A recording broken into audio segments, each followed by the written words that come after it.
Hello friends, मैं चंदन आपका स्वागत करता हूं success mantra with Deepak Rai YouTube channel पर। फ्रेंड्स, आज की इस वीडियो में हम लोग UP triple S C PET के प्रीवियस ईयर के रीजनिंग के प्रश्नों को हल करेंगे।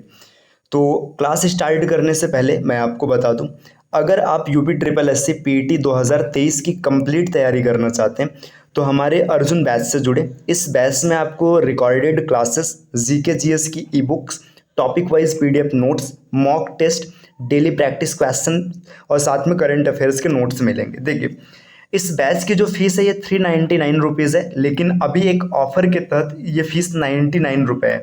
तो आप ऑफर का फ़ायदा उठाइए। ये सिर्फ 6 अगस्त तक है। 6 अगस्त से पहले हमारे बैच से जुड़ जाइए और आप कंप्लीट तैयारी कीजिए। और इसमें गारंटी है कि आप आराम से एग्ज़ाम क्लियर कर लेंगे। अगर सही तरीके से तैयारी करते हैं, जितनी चीज़ें आपको दी जाती है उसको फॉलो करते हैं, तो आपका एग्ज़ाम बड़े आराम से क्लियर हो जाएगा। तो चलिए, सबसे पहले मैं आपको कुछ प्रीवियस ईयर के क्वेश्चंस को दिखाता हूँ कि किस प्रकार के क्वेश्चंस आते हैं। तो हम लोग अपने क्लास को स्टार्ट करते हैं। देखिए, पहला क्वेश्चन यहाँ पर दिया है। क्वेश्चन क्या बोल रहा है कि उस शब्द का चयन कीजिए जो समूह के बाकी शब्दों से मेल नहीं रखता।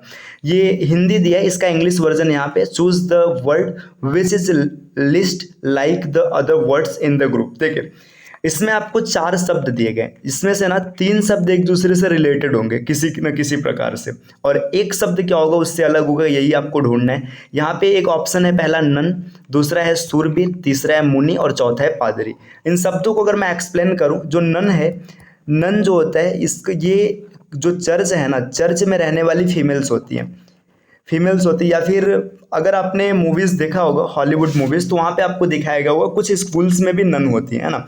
कुल मिला जुला करके ये धार्मिक काम करती हैं, है ना। आगे है सूरवीर। सूरवीर का मतलब ये नाइट, यहाँ पे देखो इंग्लिश में लिखा है, नाइट का मतलब होता है योद्धा। देखो, इसका काम है धर्म का, ये है योद्धा, मतलब इसका काम है वार, मतलब लड़ाई का, है ना। इस तरीके से मॉन्क मतलब साधु या सन्यासी या संत होता है, मुनि होता है ना, ये भी धर्म से जुड़ा है।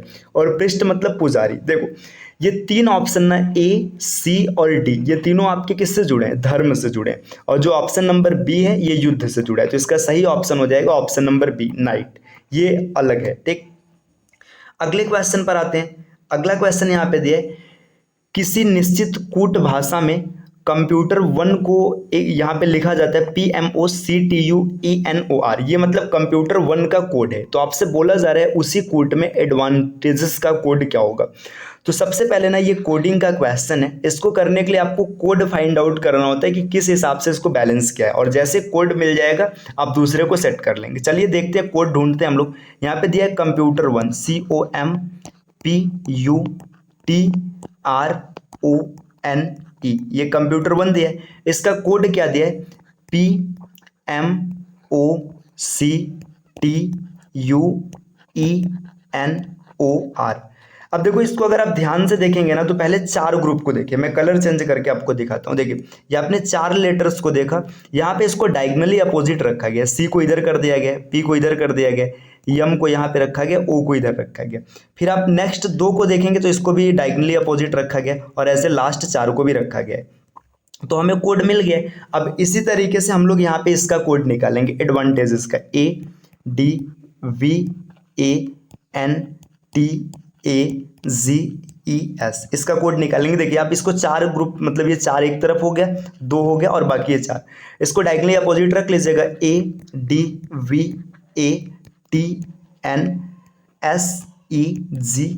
है ना। इसको हमने रख लिया। देखो, इन 4 को पहले इधर ऐसे ट्रांसफर किए हैं, है ना। 4 को मतलब यहाँ पे, अच्छा यहाँ पे थोड़ी सी मिस्टेक हो गई, ये V यहाँ पे आएगा, ठीक है, V यहाँ पे आएगा, D यहाँ पे आएगा, ठीक। देखिए, ये रखने में थोड़ा सा मिस्टेक हो गया, ठीक है। ये आपका A है, फिर B है, फिर D है, और लास्ट में। अब देखिए, हम लोग अपने देख लेते हैं कौन सा आंसर मैच कर रही है। A से यस से स्टार्ट है, कोई ऑप्शन ही नहीं है ना, गलत हो जाएगा। अब देखो, यहाँ पे AVDATNSEGA, यही ऑप्शन सही है, ठीक है। आगे अब एक सही मिल गया तो आगे कोई सही नहीं होगा, ठीक है, तो ऑप्शन बी हो गया। चलिए नेक्स्ट क्वेश्चन को देखते हैं। अगला क्वेश्चन है, एक आदमी ने एक महिला से कहा, तुम्हारी माँ के पति की बहन मेरी बुआ है, वह महिला उस आदमी से किस प्रकार संबंधित है। जब कभी भी ब्लड रिलेशन के वन लाइनर क्वेश्चन मिले तो आपको थोड़ा सा एक्टिव हो जाना है, इसमें गलती होने के चांसेस सबसे ज़्यादा होते हैं, है ना। इन क्वेश्चंस को सॉल्व करने का सबसे सरल तरीका है ना कि इसको आप छोटे छोटे सेगमेंट्स में तोड़ के पढ़िए। देखिए, एक आदमी ने महिला से कहा, ठीक है, कोई आदमी है, मान लीजिए यहाँ पे महिला है, ब्लड रिलेशन आपको जब पूरा पढ़ाएंगे तो हम बताएंगे कि यहाँ पे महिला को हम क्या सर्कल ड्रॉ कर रहे हैं, ठीक है, महिला है, ठीक है। महिला से आदमी क्या बोल रहा है, तुम्हारी माँ। अब देखो, महिला की माँ है तो ये भी महिला होगी, है ना, माँ के पति। अब इस महिला का पति, अब पति की बात करेंगे तो हमेशा मेल होगा, है ना। की बहन, ठीक है, ये इसकी बहन हो जाएगी। मेरी बुआ है ना। मतलब ये देखो, महिला कैसे, मतलब आदमी बोल रहा है, ये आदमी की बुआ है, लेकिन आप इस ट्री में देखेंगे तो यहाँ पे ये इसकी भी बुआ लग रही है ना।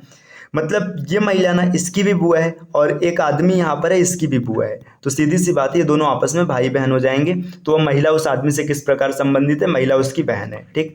अगर नहीं समझ में आया तो एक बार आप फिर से देखिएगा, मैं फिर से एक्सप्लेन कर रहा हूँ इसको। यहाँ पे एक बार फिर से देख लीजिए क्वेश्चन कैसे सॉल्व किया गया। देखो, एक आदमी है, यहाँ पे लिख के करते हैं। देखो, ये आदमी है, रुकिए, ये पेन रहा, ये आदमी है, ठीक।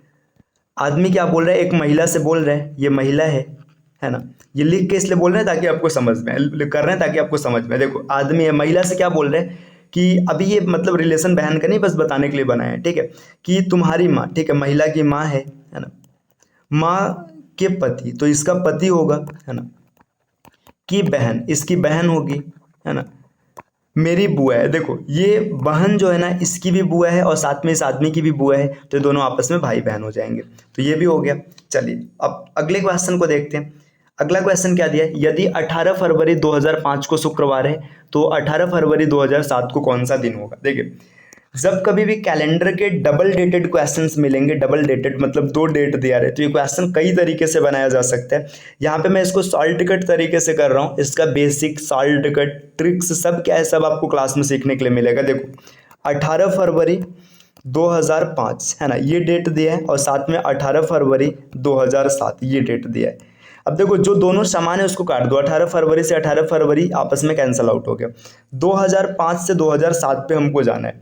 देखिए, जिस ईयर में जाना होता है उसको नहीं काउंट करते हैं, बाकी जहाँ से जितना चल के आएंगे उसको काउंट करेंगे।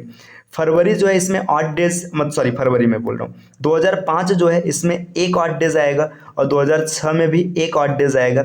ये ऑड डेज क्या है, ये आपको आगे सिखाया जाएगा कैलेंडर की क्लास में। देखो, 2 ऑड डेज, 8 डेज मतलब एक्स्ट्रा डेज, ठीक है।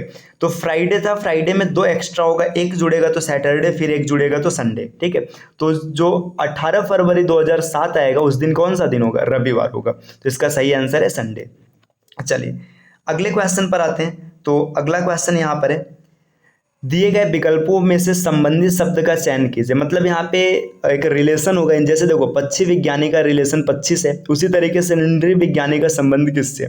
अगर हिंदी से नहीं समझ में आया तो इंग्लिश वाले ऑप्शन पे चलते हैं। देखिए, ऑर्निथोलॉजिस्ट जो है ये पक्षियों के बारे में पढ़ता है, तो एंथ्रोपोलॉजिस्ट किसके बारे में पढ़ता है। देखिए, एंथ्रोपोलॉजिस्ट जो है ना, एंथ्रोपोलॉजिस्ट वो होता है जो मैनकाइंड के बारे में पढ़ता है, जो मैनकाइंड का अध्ययन करता है उसको एंथ्रोपोलॉजिस्ट कहते हैं। तो यहाँ पे मैनकाइंड मतलब इस ऑप्शन में सी। देखिए, मानव मतलब मैनकाइंड मतलब मानव का अध्ययन जो करेगा वही आपका क्या होगा, एंथ्रोपोलॉजिस्ट या नृविज्ञानी। तो ये ऑप्शन सी सही है यहाँ पे।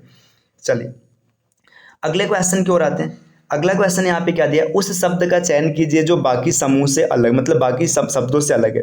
देखो, दही, मक्खन, तेल और पनीर। जब आपने चारों ऑप्शन को देखा तो आपको पता चला दही दूध से बन रहा है, मक्खन भी दूध से बन रहा है, पनीर भी दूध से बन रहा है, लेकिन तेल दूध से नहीं बनता है, ठीक है। तो इसका सही ऑप्शन सी हो जाएगा। चलिए, अगला क्वेश्चन देखते हैं। अगला क्वेश्चन यहाँ पे क्या दिया है, किसी निश्चित कोड भाषा में प्रोडक्शंस को क्या लिखा गया है। यहाँ पे इसका कोड दिया है QQPCVEUSPMT। तो उसी कोड भाषा में ओरिएंटेशन का कोड आपको निकालना है। चलिए, सबसे पहले प्रोडक्शन का कोड फाइंड आउट करते। देखिए, प्रोडक्शन PRODUCTIO, जगह नहीं है तो मैं यहाँ साइड में से लिख दे रहा हूँ NS, ठीक है। अब देखते हैं इन सबका कोड निकालते। देखिए, P के लिए लिखा है Q, R के लिए लिखा है Q, P के लिए यहाँ पे देखिए फिर से P, O के लिए लिखा गया है P, D के लिए लिखा गया है C, U के लिए क्या लिखा गया है, U के लिए लिखा गया है V, है ना, C के लिए लिखा गया है E, फिर आगे दिया है T के लिए क्या लिखा है, U लिखा है ना, और नेक्स्ट I के लिए क्या लिखा है, I के लिए H लिखा है, O के लिए यहाँ पे O के लिए लिखा गया है P, फिर देखो N ऊपर लिखा है तो N के लिए M है और T के लिए S है ना। तो ये कोड मिल गया। अब देखो कोड में ढूंढते हैं क्या है, देखो P में +1 करेंगे तो क्यों मिलेगा, मैं कलर चेंज कर लेता हूँ ताकि आपको दिखे सही। यहाँ पे +1 किया गया है, यहाँ पे -1 किया गया है, क्योंकि यहाँ पे जैसे ही R से 1 कम करेंगे क्यों मिलेगा। फिर से +1 किया गया है, यहाँ पे फिर से -1 है, यहाँ देखो फिर से +1 है। देखो C में D और E यहाँ पे +2 किया गया है ना।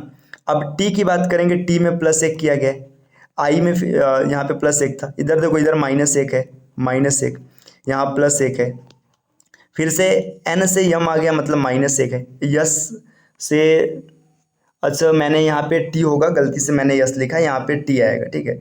यहाँ पे +1 किया गया। तो आप कोड को ध्यान से देखेंगे तो आपको क्या समझ में आ रहा है, देखिए +1 -1 +1 +1 +1 +2 +1 -1 +1 और +1, ये तरीका चल रहा है ना। तो इस तरीके से आप कोड को ढूंढ मतलब सेट करेंगे तो आपका आंसर मिलेगा। तो चलिए सेट करते हैं अपने क्वेश्चन में। क्या बोला है, ओरिएंटेशन है ना, तो मैं डायरेक्टली सेट करता हूँ। ओ देखो यहाँ पे P आ जाएगा है ना, फिर R को 1 कम करेंगे तो Q मिलेगा है ना, फिर इसके बाद I को 1 ज़्यादा करेंगे तो J मिलेगा है ना। फिर नेक्स्ट क्या है, E, देखो यहाँ पे OR, यहाँ पे ORI हो चुका है, E में -1 करेंगे तो D मिलेगा। फिर E के बाद N है, N में 1 करेंगे तो O मिलेगा है ना। फिर यहाँ पे अच्छा रुको, इतने पे चेक कर लेते, देखिए कुछ ऑप्शन मिल रहा है, देखिए PQJDO अभी ये ऑप्शन होल्ड कर रहा है ना, PQJDO ये भी होल्ड कर रहा है, PS ये कैंसिल हो गया, ये कैंसिल हो गया, तो 2 ऑप्शन यहाँ से कैंसिल हो गए, ये दोनों होल्ड कर रहे हैं। और भी आगे बढ़ते हैं, देखिए 1 2 3 4 5 अक्षरों का हम लोगों ने निकाल लिया है, तो इनको हटा देते हैं है ना। अब देखिए यहाँ पे +2 करना है, तो जो छठवां अक्षर है, छठवां अक्षर क्या है, देखिए N तक हो गया है ना। T की बात करेंगे तो U और V जो आएगा वही ऑप्शन सही होगा। तो देखो यहाँ पे इसमें V आ रहा है तो ये ऑप्शन सही है, ये गलत हो जाएगा है ना। तो इसका ऑप्शन नंबर A सही हो जाएगा। तो ये तरीका रहा। अभी देखो ये क्वेश्चन मैं कर रहा हूँ तो इसको मैं जानबूझ के स्लो तरीके से एक एक वर्ड बोल के समझा रहा हूँ, बाकी धीरे धीरे जब हम लोग आगे बढ़ेंगे तो तेजी से कैसे करना है, शॉर्ट कट क्या होगा, ये सब आपको सिखाया जाएगा। चलिए अगले क्वेश्चन पर आते हैं। अगला क्वेश्चन दिया है, रीता की ओर इशारा करते हुए निखिल ने कहा, देखो रीता है, रीता की ओर इशारा करके निखिल बोल रहा है, मैं उनकी माँ के पुत्र का इकलौता पुत्र हूँ। देखो रीता है, रीता की माँ है, माँ हो जाएगी है ना, माँ के पुत्र। अब देखो रीता की माँ का पुत्र मतलब रीता का भाई हो जाएगा, का इकलौता पुत्र हूँ मतलब ये निखिल इसका इकलौता पुत्र है ना। तो आगे क्वेश्चन क्या पूछा जा रहा है, आगे क्वेश्चन ये पूछा जा रहा है कि रीता निखिल से किस प्रकार संबंधित है। देखिए जब आप ब्लड रिलेशन पढ़ेंगे ना तो वहाँ पे आपको एक चीज़ बताया जाता है, जब कभी भी जेंडर नहीं क्लियर होता है ना, तो वहाँ पे हम डायरेक्टली नहीं बता सकते, नाम से नहीं बता सकते कि उसका जेंडर क्या होगा। यहाँ पे रीता का जेंडर क्लियर नहीं है ना। इस क्वेश्चन में ऑप्शन नहीं दिया है C and D, मतलब हम निर्धारित नहीं कर सकते हैं, अन्यथा इस क्वेश्चन का सही आंसर होगा निर्धारित नहीं किया जा सकता, ठीक है।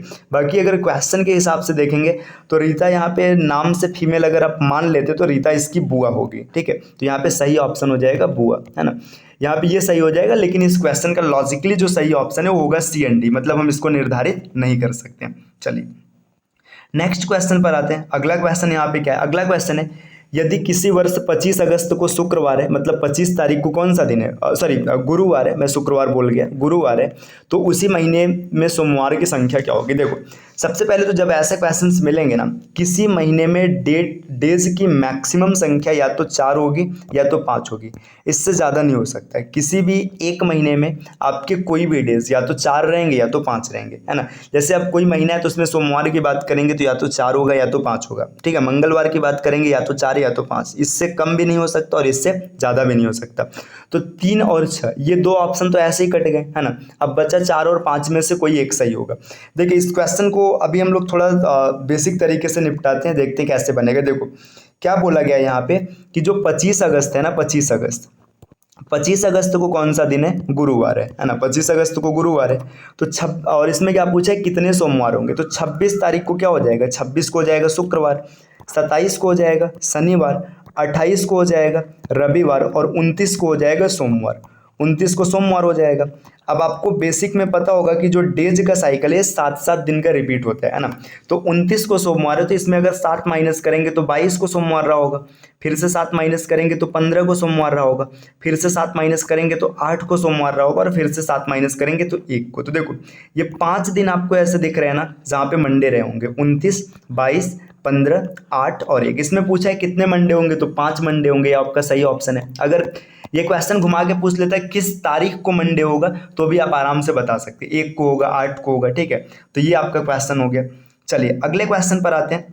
अगला क्वेश्चन दिए गए विकल्पों में से संबंधित शब्द का चयन कीजिए। देखिए कुत्ता से कौन सा रोग है, कुत्ता काटने से रेबीज रोग होता है, आपको ये पता है। तो इस तरीके से मच्छर काटने से प्लेग नहीं होता है, मृत्यु नहीं होता है ना, डसना तो होगा ही नहीं है सांप का, है ना। तो यहाँ पे मच्छर काटने से मलेरिया रोग होता है, मलेरिया इसका सही ऑप्शन होगा, ठीक।